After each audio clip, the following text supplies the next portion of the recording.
ஒரு காரியம் confirm, promise இருந்தா என்ன வரும்? ப்ராமிஸை சத்தமா சொல்லுவீங்க, ப்ராப்ளத்தை சொல்ல மாட்டீங்கன்னு எனக்கு தெரியும். ஆனா உண்மை அதுதான். யார் வாழ்க்கையில காட்ஸ் ப்ராமிஸ் இருக்குதோ, கர்த்தருடைய வாக்குத்தத்தம் இருக்குதோ, அவன் வாழ்க்கையில பல போராட்டங்கள் வரும். தேவ பலன் இல்லாமல் தேவன் வாக்கு பண்ணின அந்த ப்ராமிஸை நம்மளால சுதந்திரிக்க முடியாது. அதை சுதந்திரிக்கவும் அதுவரை போவதற்கும் தேவனுடைய ப்ரொடெக்ஷன் பலன் ரொம்ப தேவை.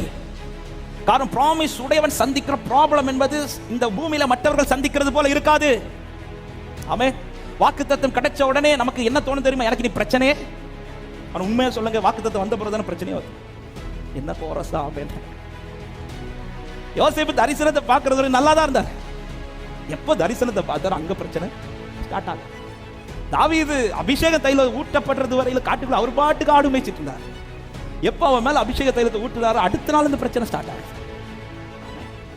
சில நேரத்தில் நமக்கு தோணும், ஆண்டவரே வாக்கு பண்ணாமலே இருந்திருக்கலாம். ஆண்டவரே, வார்த்தை உடையவனுக்கு, வாக்குத்தத்தம் உடையவனுக்கு மற்றவர்கள் சந்திக்கிற ப்ராப்ளத்தை விட அதிகமான ப்ராப்ளம்ஸ் உண்டு.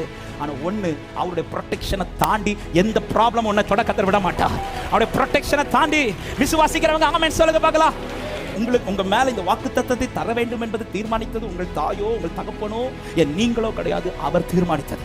உங்க லைஃப்ல தான் இதை செய்யணுங்கிறது தீர்மானிச்சதும் உங்க கூட இருந்தவர்கள் அவர் தீர்மானிச்சார்.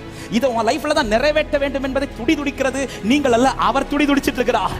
எல்லாமே அவர் நியமிச்சதுனால எத்தனை பேர் சொல்ல முடியும், எனக்கு உரைக்கப்பட்ட பிரகாரமே நடக்கும் என்று நிச்சயம் உள்ளவர்களாமே.